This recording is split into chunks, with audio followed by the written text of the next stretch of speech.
손흥민이 빠진 LAFC가 결국 패배했습니다.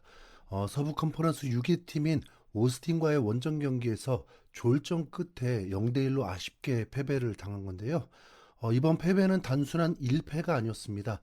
LAFC가 원하던 여러 가지 목표들이 다 깨져버린 최악의 패배였다고 해도 과언이 아닌데요.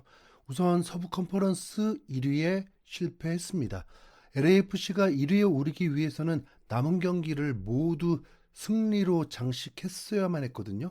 그런데 이번 패배로 인해서 1위 팀인 밴쿠버와 승점 차이가 4점으로 벌어지면서 정규 시즌 우승 실패가 확정되어 버린 겁니다.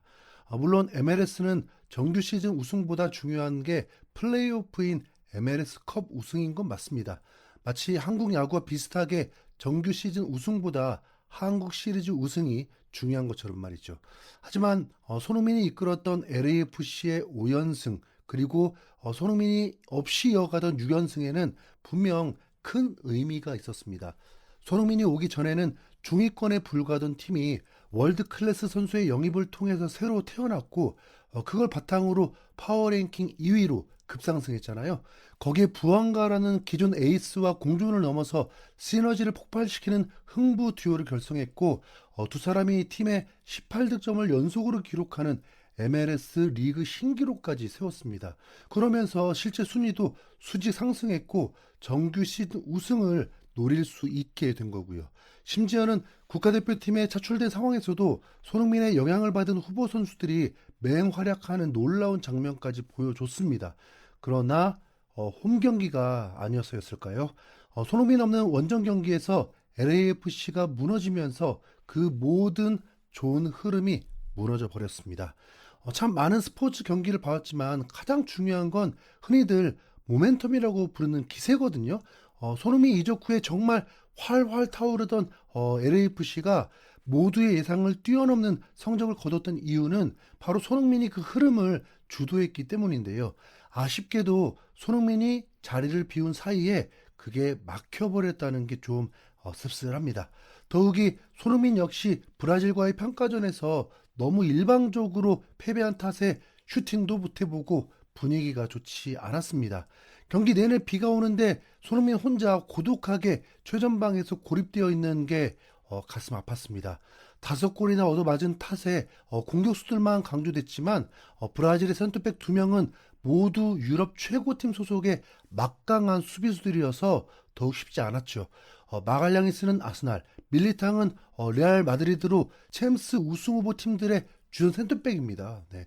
손흥민이 MLS에서 폭발하기 시작했던 게 미국에서 했던 2번의 A매치 이후였습니다. 그때 미국에서 평가전을 하면서 컨디션도 좋고 두 경기 모두 득점하면서 골 감각도 확 올라오니까 LAFC로 복귀해서도 그게 이어졌던 겁니다. 아직 파라과이전이 남아 있지만 솔직히 기대보다 걱정이 더 앞서는 상황입니다. 비 맞고 고생하느라 혹시 감기가 걸리지 않았을까? 네. 파라과이전을 아예 쉬길 바라는 마음인데요. 정말 황당하게도 그놈의 메시가 A매치 기간 중에 기습적으로 마이애미 경기에 출전하면서 LAFC의 목표가 또 하나 위태로워졌습니다. 바로 부안가의 득점왕 트로피죠. 부안가는 A매치 기간 직전에 마지막 경기에서 결승골을 기록하면서 메시와 같은 24골을 맞춰놓고 대표팀에 합류했습니다. 부안가와 메시 모두 A매치를 마치고 돌아오면 정규 시즌에 딱 한 경기씩 남기 때문에 매우 드라마틱한 상황이 완성됐거든요. 마지막 정규 시즌 경기로 득점왕이 결정되니까 순위와 상관없이 MLS 팬들의 관심도 올라가고 LAFC 경기도 더욱 뜨거워질 수 있고요. 그런데 메시가 반칙을 써버렸습니다. 바로 A매치 기간에 대표팀에서 빠져나와서 마이애미 유니폼을 입고 경기를 뛰어버린 겁니다. 이게 불법은 아니었습니다. 왜냐하면 아르헨티나 대표팀 감독이 허락했고 또 마이애미의 마스체라노 감독이 요청했고 불법이 아니니까 당당하게 선발로 나왔겠죠. 그런데 뭔가 찝찝함을 감출 수 없습니다. 일단 아르헨티나 대표팀의 스칼로니 감독과 마이애미의 마스체라노 감독 그리고 메시까지 모두 다 같은 아르헨티나 사람들입니다. 그리고 공교롭게도 이번 아르헨티나 평가전은 두 경기 모두 미국에서 치르는 일정입니다. 여기에 아르헨티나가 두 번째로 경기하는 장소가 현재 마이애미의 홈인 체 스타디움이고요.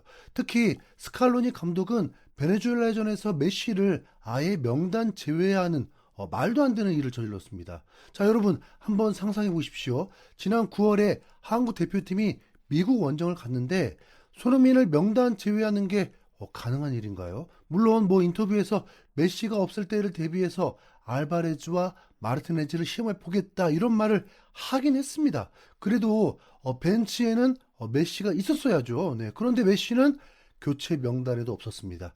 이거 수상한 냄새가 너무 풍기는 듯한데요. MLS 사무국에서도 전례가 없던 일이라면서 깜짝 놀라는 반응을 보였습니다. 메시는 이날 분홍색 유니폼을 입을 예정이 전혀 없었다. 그는 아르헨티나 대표팀에 차출돼 훈련 캠프에 일주일 내내 함께했다. 그러나 베네수엘라전에 출전하지 않았고 푸에르토리코 대표팀과 맞대결을 며칠 앞두고 소속팀으로 돌아와 경기에 나서게 됐다. 메시는 이번 멀티골로 26골을 넣어서 부안가를 제치고 MLS 득점왕 수상이 상당히 유력해졌다라면서 전혀 예상하지 못한 일이라고 밝혔습니다. 메시가 손흥민과 부안가의 뒤통수는 물론이고 MLS 사무국 뒤통수까지 때린 거죠. 네.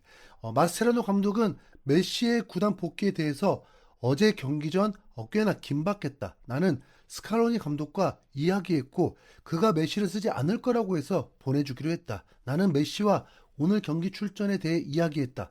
더 많은 것은 없다. 스칼로니는 어제 메시를 뛰지 않게 하려고 했다. 그는 다른 것을 보려고 했다. 감독이 말한 것이기에 그의 결정이었다. 우리는 기회를 노렸다. 베네수엘라전에 뛰지 않으니까 우리가 그를 활용할 수 있었다. 메시는 쭉 대표팀과 훈련했음에도 오늘 뛰고자 하는 의지가 있었다라면서 변명 아닌 변명을 하긴 했습니다. 누가 봐도 명백한 게요. 마이애미는 꼴찌급 팀을 상대하는 거였습니다. 메시 없다고 뭐 패배한다고 볼 수 없잖아요. 혹시 모를 변수라 해도 어차피 뭐 우승도 못합니다. 그냥 꼴찌급 팀 상대로 득점 더 올려서 타이틀 따겠다는 의지죠. 네. 그런데 앞서 말했듯이 대표팀 경기 출전을 안 하는 것까진 어느 정도 이해할 수 있지만 아예 명단 제외는 느낌이 완전히 다르거든요.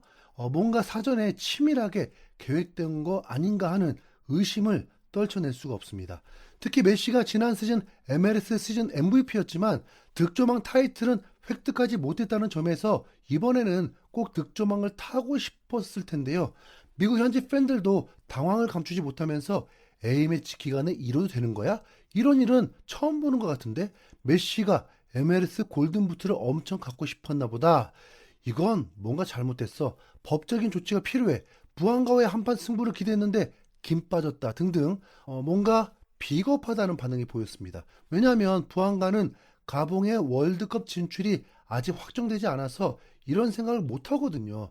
부안가는 이번 A매치 기간 직전의 인터뷰에서 나는 조국이 구단만큼 중요하다고 생각한다. 그래서 뛸 수 있고 경기에서 시간을 받고 골을 넣을 수 있는 능력이 있는 한 대표팀을 위해 뛸 것이다 라면서 A매치도 매우 중요하다고 했습니다.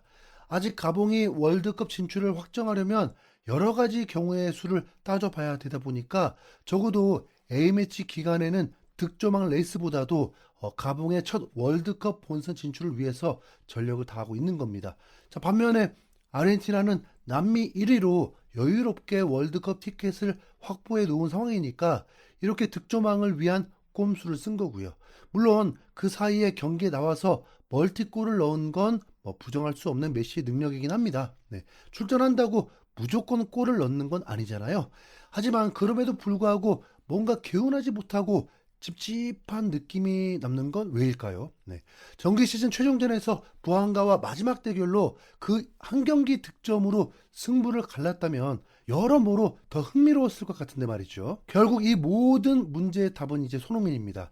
손흥민과 부안가가 복귀한 시즌 마지막 경기에서 부안가 헤트트릭 그 이상을 손흥민이 도와줘야 되는 특명이 생겼습니다.